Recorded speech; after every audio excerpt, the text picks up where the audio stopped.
A Bouquet of Industrial Fresh Flowers by Mavis Christine Bedford. It's an account of happenings in the train from Flanders Station, Lille, France, through the killing fields of Flanders to Saint-Amand-les-Eaux. This account is the basis of a book on goodwill. It took place the 15th of February, 2015 AD.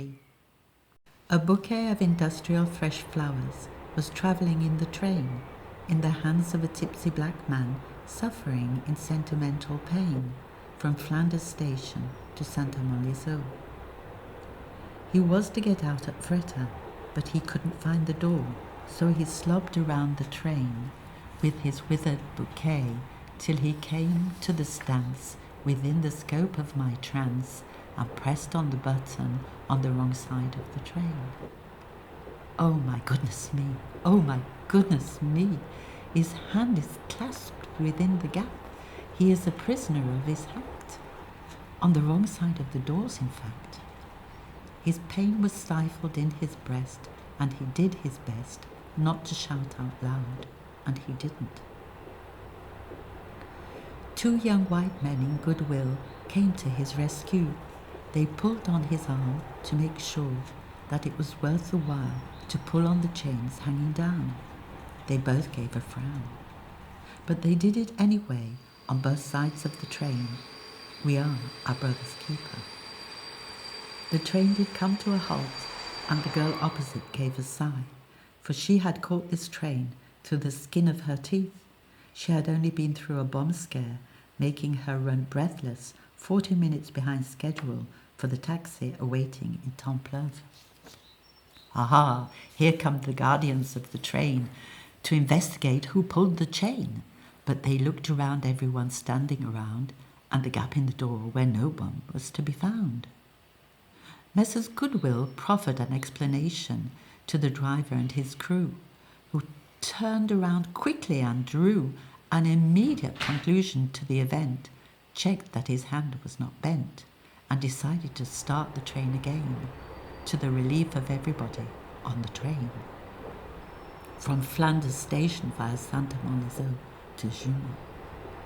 In the meantime, the young woman upstairs had found the bouquet of industrial fresh flowers at her feet and decided, very neat, to pull them together and return them to their owner.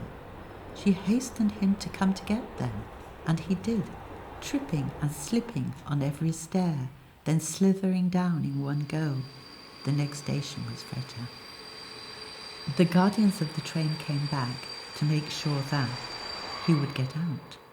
They guided him towards the open doors, but once out he wanted to come back. I tried to tell them he wanted his wicker vase, but she raised her leg and gave him a shove to the other side of the platform to save his life, but he protested that his wife would kill him. The train went underway when a group dressed up for the carnival invaded my carriage. They were in great flurry to find a missing member, perhaps left smoking on the platform in Fretta. I decided that Fretta must be a marvellous place for lost souls, and went back to my problem of how to know when we would reach Saint-Amand-les-Eaux in the dark. Although I knew it was the 5th station, more or less, I found I was incapable of counting up to 5 in this train. I couldn't check in relation to timing, as time was running loose. I didn't think it was worthwhile pulling on the chains at both sides, but I did want to know where I was and when I would arrive, when in burst the guardians and saved my life, as the next stop was mine, and that was a fact. But who was going to open the door? As not being automatic, it had, I deplore, clasped the hands of a tipsy black man who suffered in silence, but cried out in sentimental pain that his wife would kill him. For that I have no claim. A man who had been sleeping all the while leaned over and opened the door, through which I escaped uninjured and filled with grace and gratitude to have been witness to. Fear, pain, relief, generosity, gratitude, soft brutality, friendship, solidarity, love, and goodwill, between Flanders Station and Saint-Amand-les-Eaux, the 15th of February 2015 AD.